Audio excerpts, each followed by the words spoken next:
I'm Matthew from SNDT University. The present day leaders of China, are they so much influenced by Confucius or the sheer need for technology and survival? 8 out of the 9 top leaders of present day China Politburo, they are all engineers and a tremendous will to get things done. Could you comment on it? Thank you. Okay, let me try and handle this lot. Getting tougher and tougher, like it's like that fear factor kind of situation.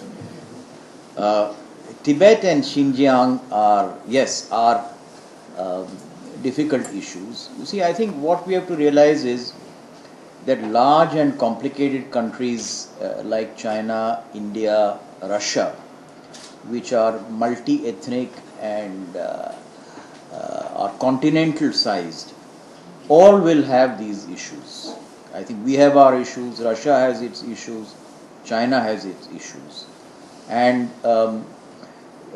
at the fringes of these countries, there are populations which, where the people for various reasons do not feel as close as part of that country as the others do.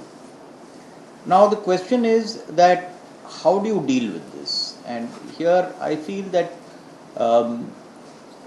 this is where India, perhaps even in our own rather chaotic and messy way, and a very noisy kind of way, we somehow have a capability of maybe dealing with this in a halting, stumbling way, but actually not letting it get out of control.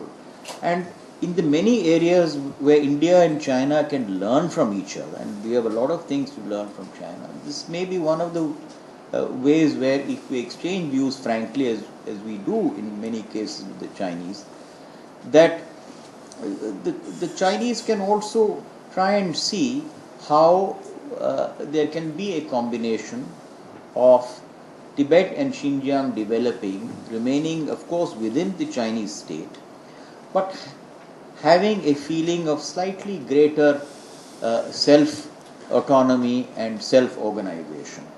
And I think this is a challenge in two ways. One is leadership has to get more comfortable with this.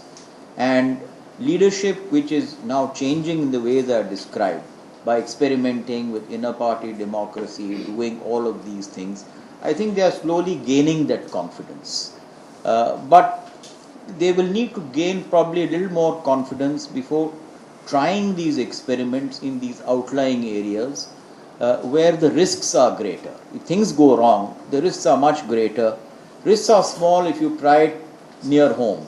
That's why they tried all these experiments of SEZs and all this in places which are nearer central China.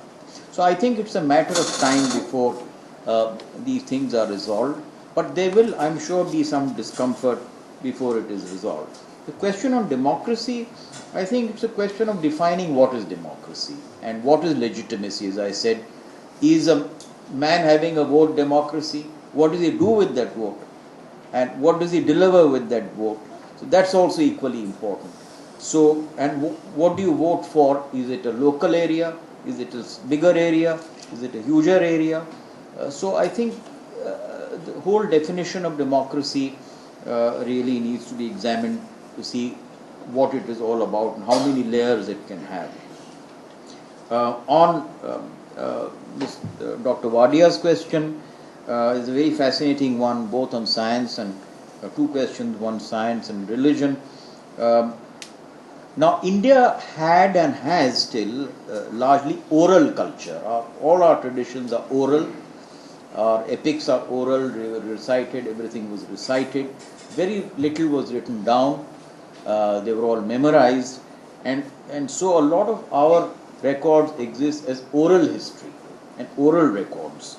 And this has been a problem that with passing away of people and generational change, a lot of these are not really written on paper or any kind of media.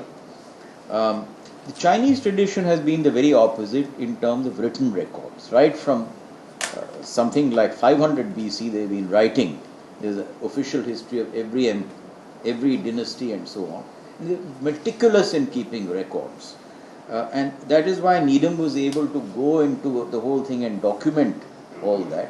Whereas in India it is all there, but you have to really to search it out and cull it out and support it with written evidence to withstand academic and scientific scrutiny is more difficult.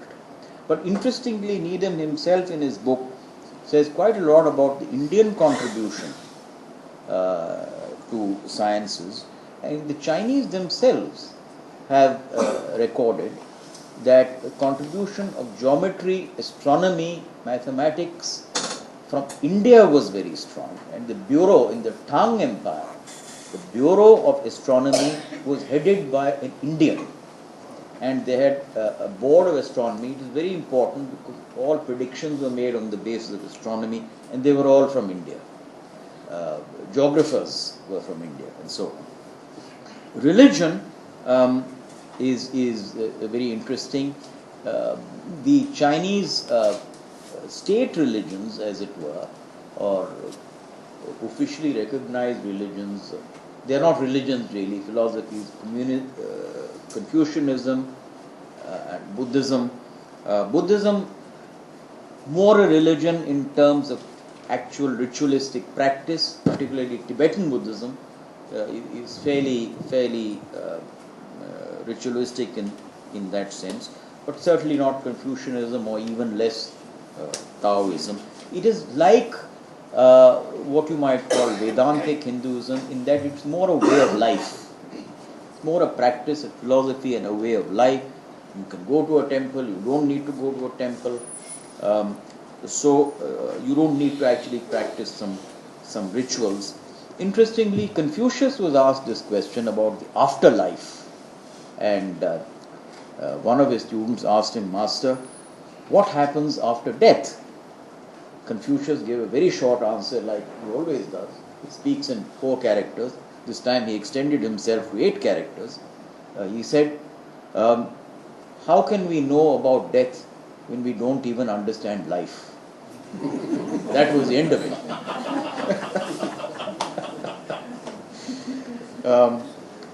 Yes, the question of Confucius in a Politburo composed of 9 engineers, hydro engineers and geologists, is very interesting. As I said, Confucianism has seeped into the psyche of China almost in an unconscious way, like the epics and others have seeped into Indian consciousness.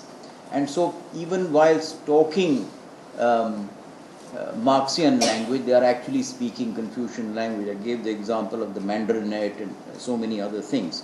The importance of education, the importance of training, all of which are followed by these engineers. But I think in a funny way, being engineers has actually helped them in a way, because in engineering, if things don't work, then you find a cause for it. And that's exactly what they did, as I mentioned, that if things are not working and there's corruption, all these things, then you find a cause. And the cause that they have found is basically that there is a lack of a moral vacuum. And how do you fill that moral vacuum? You can't import something that won't grow there, as I said. So you really look for something within. And that's where, Confucius is lying there right on your doorstep, and that's how it comes in. And so there is a match. Plus, Confucianism not being a religion is not antithetical to science and technology. It's not like Galileo and the Pope, who had to have this big fight between each other. Here there is no such conflict, so there was no problem.